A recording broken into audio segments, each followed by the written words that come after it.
اعوذ باللہ من الشیطان الرجیم بسم اللہ الرحمن الرحیم۔ اللہ کے نام سے شروع جو بڑا مہربان نہایت رحم کرنے والا ہے۔ مون وظائف چینل کی جانب سے تمام ناظرین کو السلام علیکم ورحمۃ اللہ وبرکاتہ۔ میں اپنا چینل مون وظائف کی جانب سے آپ کی خدمت میں ایک نیا وظیفہ لے کر حاضر ہوئی ہوں۔ سب سے پہلے میری ان تمام ناظرین سے گزارش ہے جنہوں نے ابھی ہمارا چینل جوائن کیا ہے وہ اسے سبسکرائب کر لیں اور ساتھ ہی بیل آئیکن کا بٹن بھی پریس کر لیں تاکہ ہر نیا آنے والا وظیفہ سب سے پہلے آپ تک پہنچ جائے۔ ناظرین، ہمارے پاس عشرہ ذی الحج آ چکا ہے اور آج انشاءاللہ عز و جل چاند نکل آئے گا۔ حضرت عبداللہ بن عباس رضی اللہ تعالیٰ عنہ سے روایت ہے کہ نبی کریم علیہ الصلوۃ والسلام نے فرمایا کہ ان دنوں کے عمل سے زیادہ کسی دن کے عمل میں فضیلت نہیں۔ لوگوں نے پوچھا اور جہاد میں بھی نہیں؟ تو آپ نے فرمایا کہ ہاں، جہاد میں بھی نہیں سوا اس شخص کے جو اپنی جان و مال خطرے میں ڈال کر نکلا اور واپس آیا تو ساتھ کچھ بھی نہ لایا۔ ذو الحجہ کے ابتدائی 10 ایام کے فضائل میں امام بخاری شریف کی مذکورہ حدیث بہت مشہور اور بڑی مؤثر ہے۔ حضرت ابن عباس رضی اللہ تعالیٰ عنہ سے مروی ہے کہ انہوں نے کہا کہ رسول اللہ صلی اللہ علیہ وآلہ وسلم نے فرمایا کہ کسی دنوں میں عمل صالح اللہ تعالیٰ کو اتنا زیادہ پسند نہیں جتنا کہ ان 10 دنوں میں۔ صحابہ نے عرض کیا کہ جہاد فی سبیل اللہ بھی اس سے زیادہ اللہ کو پسند نہیں؟ تو فرمایا کہ ہاں، یعنی کہ یہ جو 10 دن ہیں عشرہ ذی الحجہ کے شروع کے جو 10 ایام ہیں یہ اللہ تبارک و تعالیٰ کے نزدیک سب سے زیادہ پسندیدہ ہیں۔ اللہ تعالیٰ نے اپنے پاک کلام میں سورہ فجر آیت نمبر 2 میں ذی الحجہ کی 10 راتوں کی قسم کھائی ہے، جس سے معلوم ہوا ہے کہ ماہ ذی الحجہ کا ابتدائی عشرہ اسلام میں خاص اہمیت کا حامل ہے۔ حج کا اہم رکن وقوف عرفہ اسی عشرے میں ادا کیا جاتا ہے، جو اللہ تبارک و تعالیٰ کے خاص فضل و کرم کو حاصل کرنے کا دن ہے۔ حضرت ابراہیم اور حضرت اسماعیل علیہ السلام کی عظیم قربانی کی یاد میں اللہ تعالیٰ کے حکم پر جانوروں کی قربانی کی جاتی ہے، جو قیامت تک جاری رہے گی۔ غرض رمضان المبارک کے بعد یہ ایام اخروی کامیابی حاصل کرنے کا بہترین موقع ہے، لہٰذا ان ایام میں زیادہ سے زیادہ اللہ کی عبادت کریں، اللہ کا ذکر کریں، روزہ رکھیں، قربانی کریں۔ احادیث میں ان ایام میں عبادت کرنے کی خصوصی فضائل وارد ہیں۔ حضرت عبداللہ بن عباس سے روایت ہے کہ نبی کریم صلی اللہ علیہ وآلہ وسلم نے فرمایا کہ کوئی ایسا دن نہیں کہ جس میں نیک عمل اللہ تعالیٰ کے یہاں ان 10 دنوں کے عمل سے زیادہ محبوب اور پسندیدہ ہو۔ حضرت عبداللہ بن عباس سے روایت ہے کہ نبی کریم علیہ السلام نے فرمایا اللہ تعالیٰ کے نزدیک عشرہ ذی الحجہ سے زیادہ عظمت والے دوسرے کوئی دن نہیں، لہٰذا تم ان دنوں میں تسبیح و تہلیل اور تکبیر و تحمید کثرت سے کرو۔ ان ایام میں ہر شخص کو تکبیر تشریق پڑھنے کا خاص اہتمام کرنا چاہیے۔ تکبیر تشریق کے کلمات یہ ہیں: اللہ اکبر، اللہ اکبر، لا الہ الا اللہ، واللہ اکبر، اللہ اکبر، وللہ الحمد۔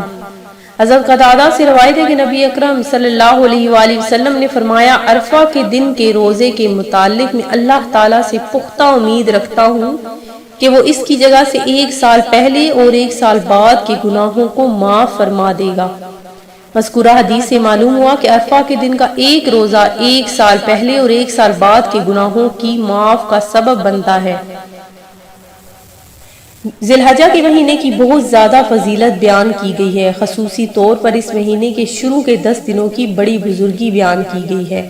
ان دنوں کی عزت کرنے والے کو اللہ تبارک و تعالیٰ 10 نعمتوں سے نوازتا ہے۔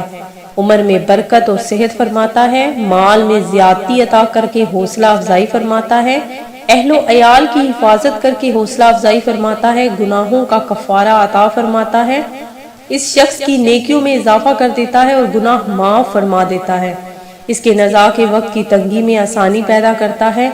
ظلمت میں روشنی عطا فرماتا ہے، نیکیوں کے اجر کا پلڑا بھاری کرتا ہے، جہنم سے نجات عطا فرماتا ہے، جنت کے درجات میں بلندی عطا فرماتا ہے۔ اس کے علاوہ اس دن اگر کسی نے اس عشرے میں کسی مسکین کو کھانا کھلایا یا خیرات دی تو گویا اس نے اس پیغمبروں کی سنت پر عمل کیا۔ اس ماہ مبارکہ کی بہت ہی زیادہ برکتیں اور فضیلتیں ہیں۔ یہ اسلامی مہینہ 12واں مہینہ ہے اور اسے ذوالحجہ کہتے ہیں۔ اس کی وجہ تسمیہ یہ ہے کہ لوگ اس ماہ مقدس میں حج کرتے ہیں۔ اس ماہ مقدس کے پہلے عشرے کا نام قرآن پاک میں ایام معلومات آیا ہے۔ ذوالحجہ کا مہینہ ان 4 برکت اور حرمت والے مہینوں میں سے ہے۔ اس ماہ مبارک میں نوافل کثرت سے پڑھیں، روزے، تلاوت قرآن و پاک، تسبیح و تہلیل اور صدقات و خیرات وغیرہ اعمال کا بہت بڑا اجر و ثواب ہے، اور بالخصوص اس کے پہلے 10 دنوں کی اتنی فضیلت ہے کہ اللہ تبارک و تعالی نے اس عشرے کی 10 راتوں کی قسم یاد فرمائی۔ قرآن پاک میں ارشاد ہے، قسم ہے مجھے فجر کی، عید قرباں کی اور 10 راتوں کی جو ذوالحجہ کی پہلی 10 راتیں ہیں، اور قسم ہے جفت اور طاق کی جو رمضان المبارک کی آخری راتیں ہیں، اور قسم ہے اپنے حبیب کبریا کے معراج کی رات۔ ماہ ذوالحجہ کے جو مشہور واقعات ہیں اس میں یہ ہے کہ ماہ ذوالحجہ کی پہلی تاریخ کو سیدنا عالم حضرت خاتون جنت فاطمہ الزہرا کا نکاح حضرت علی المرتضیٰ رضی اللہ تعالیٰ عنہ کے ساتھ ہوا۔ اس مہینے کی 8 تاریخ کو یوم تراویح کہتے ہیں، کیونکہ حجاج کرام اس دن اپنے اونٹوں کو پانی سے خوب سیراب کرتے ہیں تاکہ عرفہ کے روز تک ان کو پیاس نہ لگے، یا اس لیے اس کو یوم ترویہ کہتے ہیں کہ سیدنا حضرت ابراہیم خلیل اللہ نے 8ویں ذوالحجہ کی رات کو خواب میں دیکھا تھا کہ کوئی کہنے والا کہہ رہا ہے کہ اللہ تعالیٰ تجھے حکم دیتا کہ اپنے بیٹے کو ذبح کر، تو آپ نے صبح کے وقت سوچا اور غور کیا کہ یہ اللہ تعالیٰ کی طرف سے ہے یا شیطان کی طرف سے۔ اسی مہینے کی 9ویں تاریخ کو عرفہ کہتے ہیں، کیونکہ سیدنا حضرت ابراہیم علیہ السلام جب 9ویں تاریخ کی رات کو یہی خواب دیکھا تو پہچان لیا کہ یہ خواب خدا تعالیٰ کی طرف سے ہے۔ اسی دن حج کا فریضہ سر انجام دیا جاتا ہے۔ 10ویں تاریخ کو یوم نحر کہتے ہیں، کیونکہ اسی روز سیدنا اسماعیل علیہ السلام کی قربانی کی صورت میں پیدا فرمائی تھی۔ اسی روز عام مسلمان قربانی کرتے ہیں۔ اسی مہینے کی 11، 12 اور 13 تاریخ کو ایام تشریق کہتے ہیں۔ اسی ماہ کی 14 تاریخ کو سیدنا حضرت علی نے نماز میں اپنی انگوٹھی صدقہ کی تھی۔ اسی مہینہ کی 26 تاریخ کو حضرت سیدنا داؤد علیہ السلام پر استغفار نازل ہوا۔ اسی مہینہ کی 28 تاریخ کو سیدنا حضرت علی کرم اللہ وجہ الکریم مسند خلافت پر بیٹھے تھے۔ حضرت ابن عباس سے مروی ہے کہ انہوں نے کہا کہ رسول اللہ صلی اللہ علیہ وسلم نے فرمایا کہ اللہ تعالیٰ کے نزدیک دنوں میں کوئی دن ان 10 دنوں سے زیادہ محبوب نہیں کہ جس میں نیکیاں کی جائیں۔ تو ناظرین، زیادہ سے زیادہ آپ نے ذوالحج کے مہینے کو عبادت و ریاضت میں گزارنا ہے، اسے بالکل بھی غفلت میں نہیں گزارنا۔ اس مہینے کو اللہ تبارک و تعالیٰ نے بہت زیادہ پسندیدہ قرار دیا ہے۔ قربانی واجب ہونے کی شرائط بھی سن لیجئے کہ ایک تو اسلام میں ہو یعنی غیر مسلم پر قربانی واجب نہیں، اقامت یعنی مقیم ہونا مسافر پر واجب نہیں، تونگری یعنی مال کے نصاب ہونا یعنی مالداری سے مراد وہی ہے جس سے صدقہ و فطر واجب ہوتا ہے، وہ مراد نہیں جس سے زکوٰۃ واجب ہوتی ہے۔ حریت یعنی آزادی ہونا، جو آزاد نہ ہو اس پر قربانی واجب نہیں کہ غلام کے پاس مال ہی نہیں، لہٰذا عبادت مالیہ اس پر واجب نہیں۔ مرد ہونا اس کے لیے شرط نہیں، عورتوں پر بھی واجب ہوتی ہے جس طرح مردوں پر واجب ہوتی ہے، اس کے لیے بلوغ شرط ہے یا نہیں، اس میں اختلاف، اور نابالغ پر واجب ہے تو یہ آیا خود اس کے مال سے قربانی کی جائے گی یا اس کے باپ اپنے مال سے قربانی کرے گا۔